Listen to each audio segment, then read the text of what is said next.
આ લેલનગરના અંડરપાસમાં એક સમસ્યા સર્જાઈ છે, એના લીધે ટ્રાફિક સર્જાય છે. કારણ હું દ્રશ્યો બતાવી રહ્યો છું જ્યાં એક ટ્રક છે જે ભારે વાહન છે તે સામેની અંદરમાં એક્ઝિટના અંદર એન્ટ્રી લેવાની હોય ત્યાં બેરિકેડ લગાવેલું હોય કે ભારે વાહનો અહીંથી પ્રવેશ ન કરી શકે, પરંતુ ડ્રાઈવરની બેદરકારીના કારણે ડ્રાઈવર જે છે તે એક્ઝિટના વિસ્તારમાંથી આવેલી એન્ટ્રીની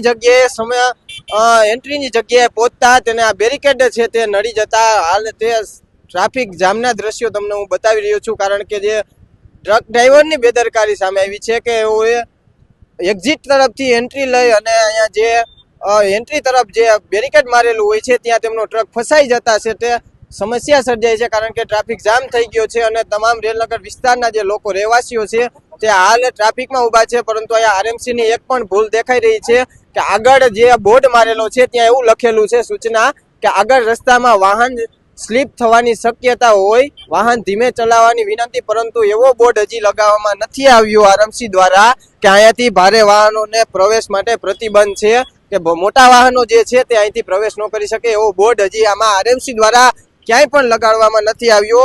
હાલ તો જે છે તે આ ટ્રકમાં ટ્રાફિક થઈ છે તેની સમસ્યા એક ડ્રાઈવરની બેદરકારીના કારણે થઈ છે. કારણ કે અહીંથી પ્રવેશ જે લેવાનો હોય છે પરંતુ તે પાછળના વિસ્તારમાંથી છે તે આવી જતો હોય છે અને આ ટ્રાફિકના એમ્બ્યુલન્સ પણ છે તે સલવાઈ જાય છે. અહીંયા જો કોઈ પણ બીમાર વ્યક્તિઓને છે તે લઈ જવાના હોય છે અને તેને લઈને અહીંયા સમસ્યા થઈ જતી હોય અને આપણે જોઈ શકીએ એમ્બ્યુલન્સ પણ અત્યારે હોર્ન વગાડી રહી છે. કારણ કે એમ્બ્યુલન્સને જવાનો રસ્તો આપવાનો હોય છે પરંતુ ટ્રાફિકના લીધે છે તે હાલ રસ્તો મળી શકે તેમ નથી. હવે જોઈ શકાય છે કે આ જે ડ્રાઈવરે બેદરકારી કરી છે જે વાહનોને ભારે વાહનોને એવા વિસ્તારમાં ચલાવવાનો હોય, પરંતુ ડ્રાઈવરની બેદરકારીના કારણે અત્યારે હાલ ટ્રાફિક જે સમસ્યા છે તે સર્જાય છે.